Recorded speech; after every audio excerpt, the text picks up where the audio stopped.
All right, let's talk about the Georgia Bulldogs here for a little bit. Look, I think anyone with half a brain understands that the Georgia Bulldogs are the favorite to win the national title in 2024 for good reason.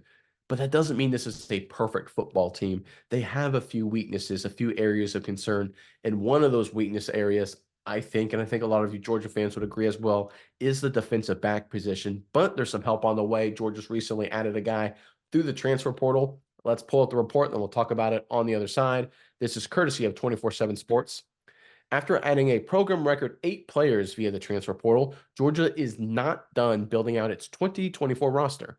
On Thursday, former Oregon defensive back Colin Gill announced his commitment to the Dogs. The redshirt freshman entered his name into the transfer portal during the spring window following the Ducks' spring game. Kirby Smart said this on the secondary. We've got a long way to go. We lost 3 really good football players there, Smart said. We're thin. David Daniel wasn't able to go today. Malachi was out. Justin Rhett was out. And DeMello Jones was dealing with a little bit of a hamstring. We got better in the secondary, but we're not where we need to be. This is key here in terms of being able to make the plays on the ball down the field and be able to affect the quarterback.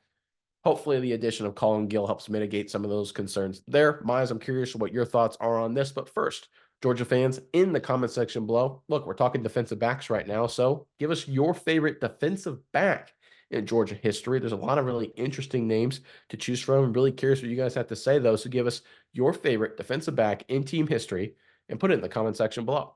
But Miles, give me your thoughts on this big move here by the Georgia Bulldogs. Yeah, Nate, I think this is a great addition for Georgia. And I think there's two, maybe three things that you can take away from this.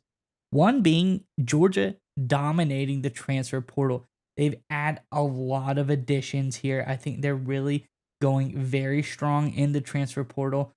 You know, getting a lot of depth pieces out of there.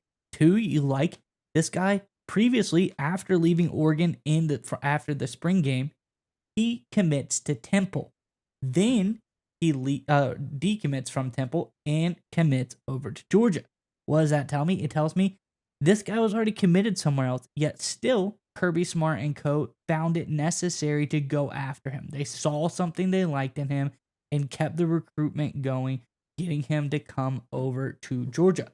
I like that factor as well. And the third part is I think that Kirby Smart is doing what he does best in building a strong unit. He has always built very strong teams, especially on the defensive side of the ball. And when he talks about all of this depth that they lost 3 really good players to the draft or graduation as well. Have maybe 3, 4 guys who have injury concerns already this early in the season. You have to build the depth because what is Georgia if they don't have good depth? One guy goes down, that is not the Georgia Bulldogs. The Georgia Bulldogs are that team where if one guy goes down, the next man comes in and plays just as good, if not better than he does. You can't be that type of team where if a guy goes down, you're really hurting. So building depth, getting key free agents to come in and fill those depth chart spots for you is paramount for Georgia if, like you said, they're the contenders to be national champions. If they want to keep that title, these are the kind of moves they got to make, and I think Kirby Smart is doing a great job. I think you have to look at the Georgia Bulldogs schedule, though, to understand why Kirby Smart is so concerned. Because if you look at the road matchups in the SEC, it's all high flying, passing, vertical offenses. You go to Tuscaloosa this year, Kalen DeBoer from Washington. We saw high flying vertical offense. He's implementing that in Alabama. You're going to need a lot of corners and DBs ready to step up. How about going to Austin, Texas with Quinn Ewers, maybe even Arch Manning? Who knows? That high flying vertical offense that Coach Steve Sarkisian likes to run there. You're going to need a lot of corners and safety. How about going to Oxford, Mississippi, right?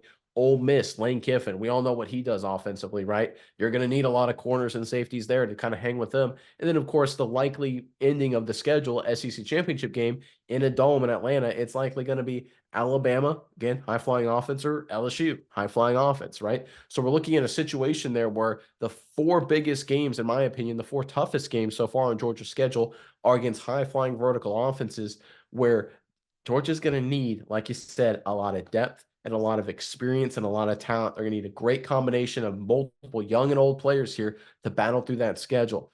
Because I know it's a new SEC, I know it's an extended playoff and things like that. But here's a new thing to keep in mind, Georgia fans. Seeding is going to matter, right? Which means you still don't want to lose any games. You want to be the top seed, right? You want to get all those advantages that go with it, right? You don't want to sneak into the postseason, right, with a couple losses or something unfortunately like that. You want to be one of those top seeds because, like we see in the National Football League, 9 times out of 10, those top seeds, they get the rest, they get the advantages. They're the ones that go on to the Super Bowl. We see that more times than not. So, Georgia, they've got the ability to be the number one seed, the best team in the country. The one weakness, in my opinion, was defensive back, was the secondary. I think the addition of Gill will help with that, especially when you consider their schedule. It gets murderer's row. When you look at the passing game matchups on the road they have to face, it's going to be a challenge for every member of the Georgia Bulldogs secondary.